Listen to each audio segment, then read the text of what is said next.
Relax. No one's coming to your son's birthday. My fiancée texted minutes before the party. We are all at my daughter's recital instead. 2 minutes later, her mom followed with, by the way, I used your card, all $5,100. Pop some more on it. I just replied, understood. My son blew out his candles alone. At 3 a.m., I sent a link to the family group chat with one line, you'll want to watch this before. At 3:42 p.m., I was standing in the private room of Galaxy Lanes in Columbus, Ohio, holding a roll of blue streamers between my teeth while my 8-year-old son counted empty chairs. 1, 2, 3, 4, Noah said quietly. I pulled the tape loose with my hand. You don't have to count them, buddy. I'm not counting the chairs. He looked toward the entrance. I'm counting how many people are late. There were 24 paper plates on the table, 24 plastic cups, 24 little bags with glow-in-the-dark bracelets, mini chocolate bars, and arcade tokens. The cake had a soccer ball on it because Noah had joined a rec league that spring and spent most Saturdays running in the wrong direction with a grin on his face. The receipt was still folded in my jacket pocket. Room rental, $286.40. Pizza package, $194.75. Cake, $68. Goodie bags, $91.32. I had planned everything, down to the extra napkins, because planning was what I did for a living. My name is Philip Grant. I was 37, a local investigative journalist for a television station, and I had spent 14 years learning that people could lie with a calm voice, a clean shirt, and a smile that made you feel rude for asking questions. That afternoon, I was still learning that the same rule applied inside my own home. Noah adjusted one of the paper hats. Is Ava still coming? She said she would. And Natalie, yes. I checked my phone again. No messages. No missed calls. The party started at 4. At 3:47, I texted my fiancé. Everything okay? Noah keeps asking when you'll be here. Natalie had been in my life for almost 3 years. Her daughter Ava was 10. Noah liked Ava. He saved her the first slice of cake at every birthday and gave her the bigger controller when they played video games because she complained about the sticky button on the older one. Eva had a dance recital that evening. The recital started at 6. The plan had been simple. Natalie and her parents would come to Noah's party from 4 to 5, sing happy birthday, watch him open presents, then leave for the recital. I had offered to pack pizza for the car. At 3:51, my phone buzzed. Natalie. I opened the message immediately. Relax. No one's coming to your son's birthday. We're all at Ava's recital instead. She needs support today.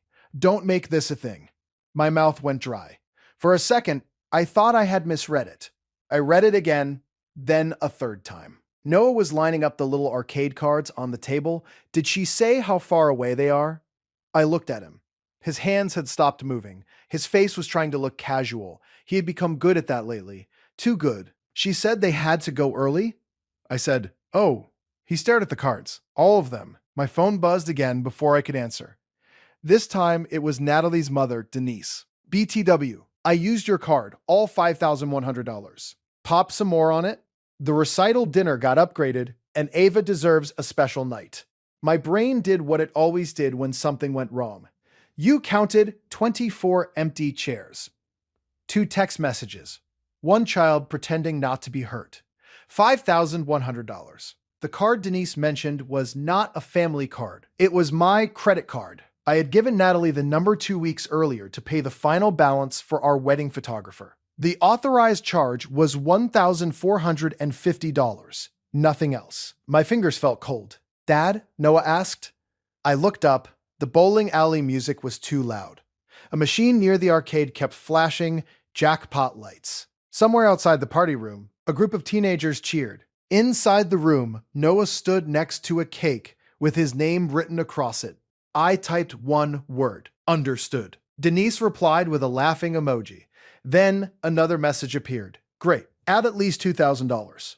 We still need to cover the restaurant, tip, and Ava's flowers. I put my phone face down on the table. Hey, I said, we have pizza. We have cake. We have an entire bowling alley. That seems like a pretty good setup. Noah nodded. Are my friends still coming? 3 had already canceled that morning because Natalie had told their parents the party was being rescheduled. I did not know that yet. I only knew the room was empty. At 4:06, one person walked through the door. My neighbor, Marcus Reed, still wearing his electrician's uniform. He held a gift bag in one hand and his 6-year-old daughter, Sophie, by the other. "Sorry," he said. "Traffic." Then he looked around. His smile faded. "Where is everybody?" I answered carefully. "Change of plans."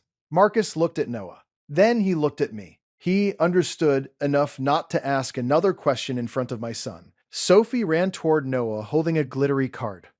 "I drew you scoring a goal," she said. "But I didn't know what your uniform looked like, so I made it green."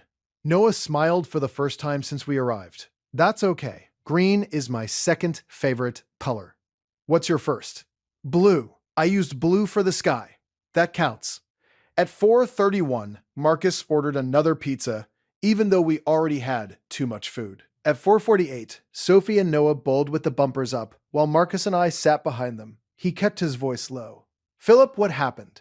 I handed him my phone. He read Natalie's message. Then Denise's. He looked up slowly. $5,100. "I'm checking it now." I opened the banking app. There were 11 charges. A restaurant deposit, a limousine company, a florist, a downtown hotel, a boutique called Petite Étoile, a catering company. 2 charges marked as pending. 1 charge for $812.19 at a jewelry store. Marcus stared at the screen. "Did you approve any of this?" "No." "Did you approve her having the card?" "No." My voice stayed level, but my hands were shaking. I took screenshots. Every charge, every timestamp, every message. At 5:12, I carried the cake toward the table. Noah sat between Marcus and Sophie. I lit 8 candles. The room was mostly empty. The blue streamers looked ridiculous now. Too cheerful. Too hopeful. Too hopeful, I started singing. Marcus joined in. Sophie sang louder than both of us. Noah watched the candles burn down. For a second, he looked at the doorway. Then he closed his eyes and blew them out. All 8 flames disappeared at once. He opened his eyes and smiled because he was trying to make the moment easier for me. That was the part that broke something. Not Natalie's message. Not Denise's charges. My son was 8 years old, and he was already learning how to protect adults from his disappointment. I didn't scream. I didn't call Natalie. I took a picture of Noah cutting the first slice of cake, saved every receipt, and started documenting. Natalie moved into my house 18 months before the party. The house was not huge. 3 bedrooms, a narrow backyard, a basement that smelled slightly damp no matter what I did. I had bought it after Noah's mother, Claire, died from complications after surgery when Noah was 4. That year had been a blur of casseroles, paperwork, and people saying, "Let me know if you need anything," before vanishing into their own lives. Natalie appeared slowly. We met at a school fundraiser. Ava and Noah attended the same elementary school. Natalie was funny, organized, and good at stepping into chaos without making it feel like she was taking over. At least, that was how it seemed at first. She remembered Noah's soccer schedule. She packed extra snacks. She put a note in his lunchbox before his first field trip. When I proposed, Noah helped me choose the ring. "Do you think Ava will be my sister?" he asked. "That's the plan. Can I tell people now? Let's wait until Natalie says yes." She said yes. For a while, the 4 of us almost looked like the family I thought we were building. Then the small things started. The first incident happened 6 months after Natalie moved in. Ava had a sleepover on a Friday night. 4 girls arrived with sleeping bags, skincare products, and enough snacks to survive a minor emergency. Noah came downstairs holding a board game. "Can we play this?" Natalie barely looked at him. "Not tonight, sweetheart. Ava needs space." "It's the living room." "I know. Go watch something in your room." Noah glanced at me. I should have said something immediately. Instead, I tried to smooth it over. "Come on," I said. "We'll watch a movie upstairs." He nodded. As we climbed the stairs, I heard one of Ava's friends ask, "Does he always have to be here?" Natalie laughed softly. "He's harmless. Harmless. Like my son was a pet somebody tolerated." Later, I told Natalie the comment bothered me. She leaned against the kitchen counter and folded her arms. Philip, they're kids. So is Noah. You're making it heavier than it was. I'm asking you not to treat him like he's in the way. I didn't. You sent him out of the living room for one night. It's his home, she sighed. Can we not turn every little thing into a courtroom? That became one of her favorite lines.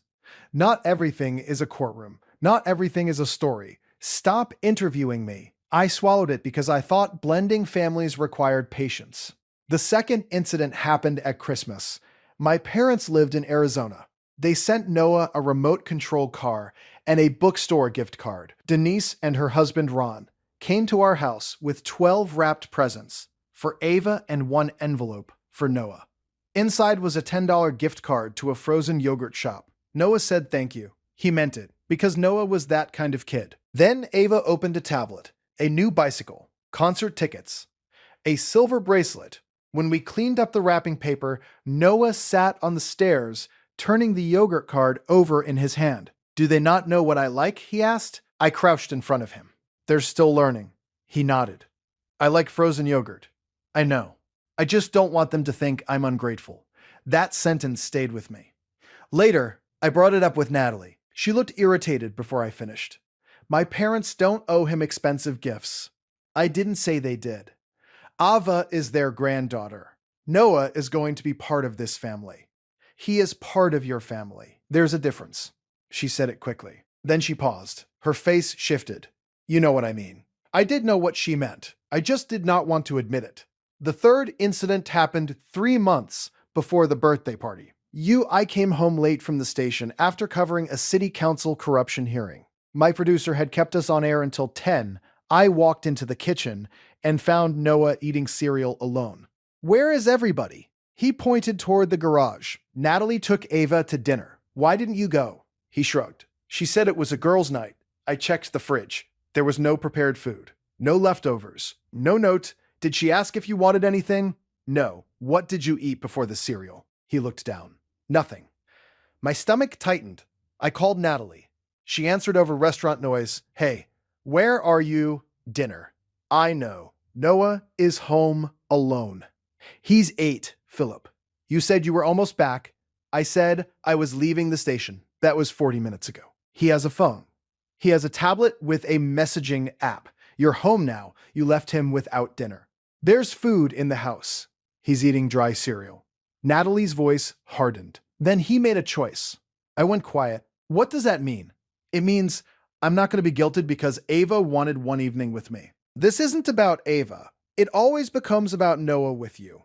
I stared at my son.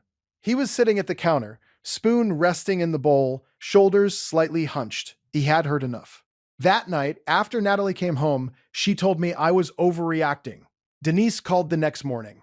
Natalie had already told her everything. Philip, Denise said, using the patient voice she reserved for people she considered difficult, blended families only work when everybody stops keeping score. I'm not keeping score. I'm asking why an 8-year-old was left home without dinner. Natalie has needs too. So does my son. You always make him the center of everything. He's 8. And Ava is 10. She notices that Noah gets special treatment because his mother passed away. The sentence was cruel enough that I stopped speaking. Denise filled the silence. Life needs to keep moving. You can't build a marriage around guilt. That was the family language. Keep things smooth. Don't make it a thing. Ava deserves opportunities. Natalie has needs. Stop keeping score. I had used patience as an excuse because I wanted the relationship to work. I wanted Noah to have a stable home. I wanted to believe the imbalance was temporary. It wasn't. The clear sign was not something Natalie said. It was something Noah stopped doing. He stopped asking for the living room television. He stopped leaving his toys downstairs. He started checking the kitchen before making a snack. He learned to walk quietly when Natalie and Ava were getting ready for events. One night, I found him sitting on his bedroom floor building a Lego set with the lights off. Why are you sitting in the dark? He looked up. Natalie said she had a headache. You can turn on your lamp. It's okay. Noah. He reached for the switch. His hand paused. I don't want to bother anybody. That should have been the day I ended the engagement. Instead, I told myself we needed better communication. I thought it was temporary. It wasn't. The morning after Noah's party, my phone had 43 missed calls. Natalie called 17 times. Denise called 9. Ron called twice. The rest came from Natalie's sister, 2 cousins, and 1 family friend I had met once at a barbecue. There were also messages. You embarrassed me. Why did you freeze the card while we were at dinner? My mom had to use her debit card for the hotel deposit. Ava cried because the florist wouldn't release the extra arrangements. Call me now. I read every message twice. Then I exported them to a folder. At 7:15 a.m., I called the credit card company. The representative introduced herself as Carmen. I need to report unauthorized charges, I said. How many charges are we discussing? 11. Total amount is currently $5,106.83. Do you still have the card? Yes. Did you authorize another person to use the card? No. Do you know how they access the number? I provided the number to my fiancée for one specific wedding-related invoice. Her mother used it for unrelated purchases without my permission. Carmen paused. I'm going to close the card and open a fraud investigation. Thank you. I also recommend changing your online banking password. I'm doing that now. By 7:42, the card was closed. By 7:55, I had changed the passwords for my email, banking app, cloud storage, cell phone account, and home security system. By 8:10, I had downloaded the previous 90 days of statements. That was when the problem got bigger. There were smaller charges I had missed. $63.44 at a dancewear store. $118.20 at a nail salon, $249 at a photography studio, $412.18 at a boutique hotel, all of them buried between groceries, utilities, and wedding expenses. I opened a spreadsheet, date, merchant, amount, who benefited. Whether I approved it, I found 27 questionable transactions totaling $7,843.61. I was still entering numbers when Natalie came through the front door at 9:18. She dropped her keys onto the counter. Are you serious? Noah was upstairs with headphones on. Marcus had taken Sophie home after the party, then returned with his laptop and stayed until midnight while I sorted receipts. I kept my voice low. Yes, you froze the card during Ava's dinner. It is my card. My mother was embarrassed. She spent more than $5,000 without asking me for the family. No, Natalie blinked. What do you mean, no? I mean the charges were not for the family. They were for Ava's recital dinner, a hotel, a limousine, flowers, clothing, and jewelry. The bracelet was a recital gift. That does not make it authorized. Natalie stared at me like I was speaking a language she did not respect. You are really going to be petty about this after what happened yesterday. I waited. What happened yesterday? Ava needed support. So you canceled Noah's birthday party without telling me? I did tell you. 7 minutes before it started. I assumed you would understand. You told invited parents the party was rescheduled. Her face shifted. Only slightly. But I saw it. I had spent years interviewing people who thought the first version of a lie was enough. The tell was rarely dramatic. It was usually a pause, a blink, a tiny adjustment in tone. I opened my phone. 3 parents messaged me this morning. You told them the party moved to next Saturday. I was trying to make things easier. For whom? She crossed her arms. For everyone. Did you reserve next Saturday? That's not the point. Did you order another cake, Philip? Did you check whether Noah's teammates were available? You're doing the journalist thing. I'm asking basic questions. You are interrogating me. No, I'm clarifying what you did. She looked toward the stairs. Keep your voice down. My voice is down. A us is down. A us is down. Ava is nated. She stayed with my parents. That surprised me. Why? Because I knew you were going to make the house tense. I nodded slowly. Where did you stay last night? Does it matter? Yes. Her eyes narrowed. At the hotel. The hotel charged to my card. It was already booked. By Denise. For the family. I picked up the printed spreadsheet. No more charges. No more access to any account. No use of my financial information. You and your mother do not have permission. Natalie laughed once. It was not a happy sound. You're acting like we stole from you. You used my card without permission. For things we needed. You wanted them. That is not the same thing. She reached for her phone. I'm calling my mom. You can call anyone you want. Good. She turned away. I watched her walk into the living room, already speaking before Denise answered. He's being insane. That afternoon, the pressure moved from private to practical. At 2:06, I received an alert from my bank. Someone had attempted to transfer $3,000 from my savings account. The attempt failed because I had changed the password and enabled two-factor authentication. At 2:14, someone tried again. At 2:27, Denise texted me. Your bank login isn't working. Did you change it?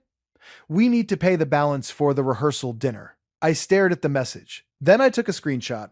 At 2:31, I replied, why are you attempting to access my bank account? She responded immediately. Don't be dramatic. Natalie gave me the login months ago for wedding planning. I typed carefully.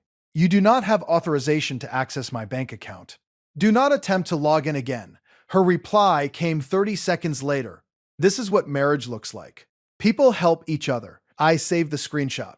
At 3:05, I checked the home security app. The side door camera showed Denise entering my house with Natalie while I had been at the bowling alley with Noah. The timestamp was 4:23 p.m. They had left the recital venue after sending the messages, not to attend Noah's birthday, to come into my house. I watched the clip twice. Denise walked directly toward my office. Natalie followed. They stayed inside for 14 minutes. When they came back out, Denise was holding the small accordion folder I kept inside my desk drawer. The folder contained copies of my credit card statements, the wedding vendor contracts, and a printed sheet with temporary account passwords I had made while reorganizing our finances. I had forgotten the sheet was there. My stomach turned cold. I downloaded the video. Then I checked the indoor camera in the hallway. Denise's voice was clear. Where does he keep the bank information? Natalie answered. Desk drawer, left side. Does he check the savings? Not every day. What about the honeymoon account? He won't notice until Monday. I paused the clip. For a full minute, I sat in silence. Then I replayed the audio. Not every day. He won't notice until Monday. That was not confusion. That was not family helping family. That was a plan. At 4:40, Natalie returned to the kitchen and found me sitting at the table with my laptop open. She glanced at the screen. Her face went blank. I turned the laptop toward her. The video was paused on an image of Denise leaving my office with the folder. I spoke quietly. Show me the folder. Natalie did not move. Philip. Show me the folder. Show me the folder. My mom probably grabbed the wedding paperwork. Where is it? I don't know. Did she take my financial information? You're twisting this. Did she attempt to access my savings account? She was trying to pay vendors. Did she have my permission? You're making us sound like criminals. I asked a yes or no question. She stared at me. Then she said, you gave us no choice. There it was, the answer beneath all the other answers. I nodded once. That's when I stopped arguing and started documenting. I spent the next 6 hours building a timeline. Journalists keep strange habits. I save emails. I archive screenshots. I record dates. I know how to preserve original files and export metadata. I know the difference between a suspicion and something I can prove. At 5:12 p.m., I called my credit card company again and added the new transactions to the dispute. At 5:49, I called my bank's fraud department and reported the login attempts. At 6:20, I drove to the police station with copies of the messages, bank alerts, statements, and security footage. Noah stayed with Marcus and Sophie. The officer at the desk was named Officer Patel. He read Denise's message twice. Then he looked at me. She wrote this? Yes. And you did not authorize the purchases? No. He scrolled through the printed screenshots. Do you recognize the attempted bank logins? The messages explain who made them. He read Denise's text aloud. Your bank login isn't working. Did you change it? We need to pay the balance for the rehearsal dinner. His expression did not change. That made the line land harder. He set the paper down. Mr. Grant, this is not a disagreement about wedding expenses. This is an unauthorized attempt to access a financial account. I nodded. I understand. Officer Patel gave me a case number. At 7:35, I called a locksmith. Emailed the housing attorney, removed the spare key, and disabled every smart home login except mine. I did not touch Natalie's belongings. At 8:23, the pounding started. "Philip, open the door," Natalie yelled. "You have your key. The garage code doesn't work. I'm limiting digital access while the account activity is investigated." Denise stepped closer. "This is a family matter. It became a bank matter when you tried to access my savings account." "You reported me?" she asked. "I reported unauthorized charges and login attempts." "You gave us the card." "I approved one photography invoice. Nothing else." Natalie's voice dropped. "You're ending our relationship over one missed birthday." "No, I'm ending it because my son learned to disappear inside his own home, and I kept pretending patience would fix it." At 9:42, I finished the video. It showed the empty birthday tables, Natalie's text, Denise's $5,100 message, the transaction list, the bank alerts, and the security footage from my hallway. The audio was clear. Does he check the savings? Not every day. What about the honeymoon account? He won't notice until Monday. The final screen read, "The engagement is over. Financial access has been revoked. You unauthorized charges have been disputed. A police report has been filed. Future communication must be in writing. Do not contact Noah directly." At 3:03 a.m., I sent the private link to the family group chat. "You'll want to watch this before you ask why the wedding is off." 9 days later, Natalie collected her things with a moving company. I changed the locks that afternoon. That night, Noah and I ate Chinese food on the living room floor. "Did I do something wrong at my party?" he asked. "No. Your birthday mattered. You matter." He looked down at his rice. "Next year, can we invite only people who want to be there?" I nodded. "That is exactly what we're going to do." The accounts stayed separate. The locks stayed changed. The boundary stayed in place. Access to my son is not a family right.